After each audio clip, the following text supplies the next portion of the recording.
Hello everyone, welcome to another live protocol video. So this is going to be video number 1 on the cognitive functions. This video is meant to explain where I believe all our functions come from, and this is just a theory.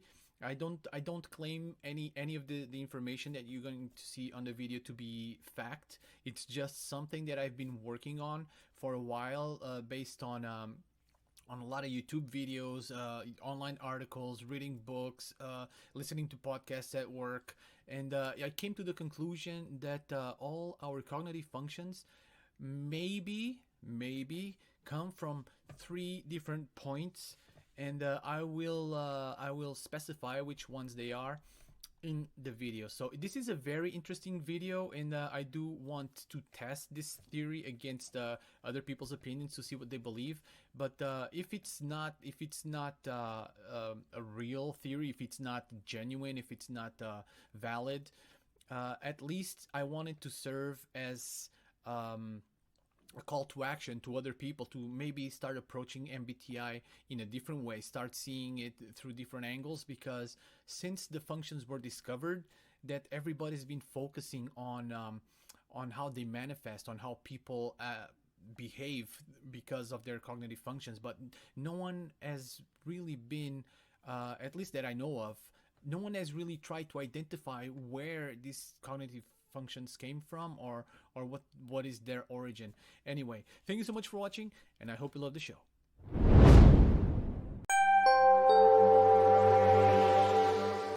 What is the origin of the cognitive functions? In the world of psychology, there are a variety of different theories that attempt to explain human behavior. One of the most popular theories is the Myers-Briggs type indicator. This theory suggests that people can be classified into one of 16 different personality types, based on their cognitive functions. In this video, we will explore where these cognitive functions come from, and how they influence our behavior. To be more specific, I'm going to try to decipher the origins of the cognitive functions, based on the analysis of data gathered from hundreds of videos, books, online articles, and podcasts. Full disclaimer, I do not claim the information provided in this video to be factual by any means. Psychology is a very controversial and volatile field of study, due to the impossibility to be proven empirically. Therefore, the information contained in this video is nothing but a theory. The human psyche is far too complex, and the variables that shape a person are innumerable. Not to mention that individual life experiences vary greatly from person to person. People are not stagnant things. We evolve, grow, and change opinions. But that doesn't mean that we cannot find similarities between us, just in a broader sense. That is what psychologist Carl Jung described in his work, Psychological Types. Carl Jung identified 8 cognitive functions, 4 of them introverted, and 4 of them extroverted, and although he did an amazing job identifying the behaviors associated with those functions, he didn't push it any further. Until Catherine Cook Briggs and her daughter, Isabel Briggs Myers, organized the functions discovered by Carl Jung into 16 types, and that is what is now known as MBTI, or the Myers-Briggs type indicator. But here is where things stopped. Ever since the functions were discovered, everyone got stuck on their behaviors and how they manifest, with little progress made in any other direction. I feel like if MBTI is going to ever get past the stigma of pseudoscience, not only needs further studies, but more importantly, take into consideration different approaches and points of view. My intention is not to claim certainty, but to stir the pot and call to action more intelligent and capable minds than my own, to maybe one day make deep analytical psychology a recognized, respected, and validated science. Where did the cognitive functions come from? Okay, let's get to the purpose of this video. It's my theory that all cognitive functions stem from 3 separate points: trauma, instincts, and programming. Let me elaborate. Point number 1, intense trauma. It's my belief that only emotions that are strong enough can cause a paradigm shift in the mind. People who suffer traumatic events unwillingly create an indentation in their psyche, which causes them to live their entire lives trying to prevent such experiences from happening again. For example, I believe introverted intuition, or NI, stems from the trauma of betrayal. It's my theory that people who experience betrayal in such a deep way will live their lives doing all they can to prevent it from happening again. They are guarded, unwilling to open up to others. They observe and study other people's behaviors and try to predict their actions. INTJs and INFJs, logically fast-forward events in their minds into the future, to see if those events are going to end up in situations where they will be caught off guard.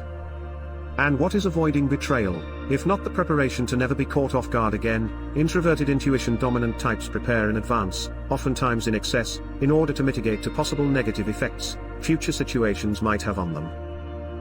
Point number 2, animal instincts. What are we but intelligent animals? Not to discard the effects and influence of religion, but my theory is rooted mostly in the scientific method, and in my point of view, evolution makes the most sense in what I'm trying to convey. In the case people evolved naturally from our animal ancestors, it's not hard to imagine that some of those instincts are still very present in modern humans. In the category of animal instincts, we find our need to defend what is ours, territorialism, our necessity for freedom, maternal instincts, and the need to procreate and perpetuate the species. For example, extroverted feeling or FE, is in my theory our maternal instinct, but a more refined, broad, and inclusive version of it. Point number 3, universal programming. To better explain this point, I think an example is in order. Let's compare the universe to a tree, growing from a tiny seed, turning into a sapling, becoming a full-on tree, and finally bearing the fruit that will become the new seed, thus renewing the cycle. If the universe was a tree, then human beings, no, let me rephrase that, consciousness would be its fruit, tasked with perpetuating the existence of the tree, or in this case, the universe. Famous astronomer Carl Sagan once said, "We are a way for the universe to know itself. Now, instead of know itself, we replace it with save itself." Scientists predict the universe will end in something known as the Big Freeze, or Big Chill theory. Which basically means that eventually all matter in the universe will be consumed by black holes, and because black holes themselves lose radiation, they too will disappear at some point in a very distant point in the future.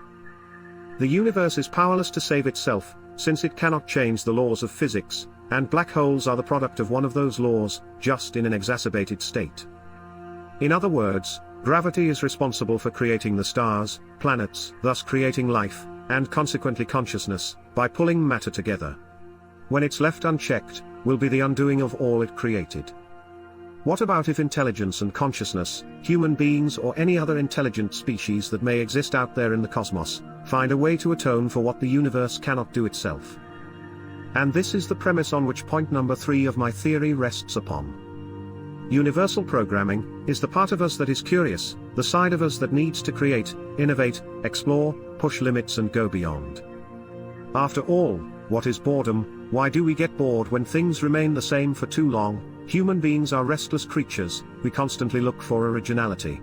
If we took away the possibility of novelty and newness, human beings would just wither and succumb to depression. In the category of universal programming, we find extroverted intuition or NE, which is the most creative and imaginative function of all. NE is an advanced, more powerful version of simple curiosity and ingenuity. Maybe our purpose has been staring at us all along, we just couldn't see it because we didn't have the means to peer behind the curtain. Maybe there's a meaning for us after all, not at an individual level, but as a unified race with a clear mission, a mission that we can only accomplish if we understand each other and work together. The better we understand each type's role, weaknesses, strengths, vulnerabilities, and potentialities, the better off we are, and the easier and happier the journey will be. Let us never lose sight that we are all in this together. If you liked the video, please consider leaving a like and subscribing. That will allow us to keep making more videos like this. For more related content, please click on one of the suggested videos. Thank you for watching.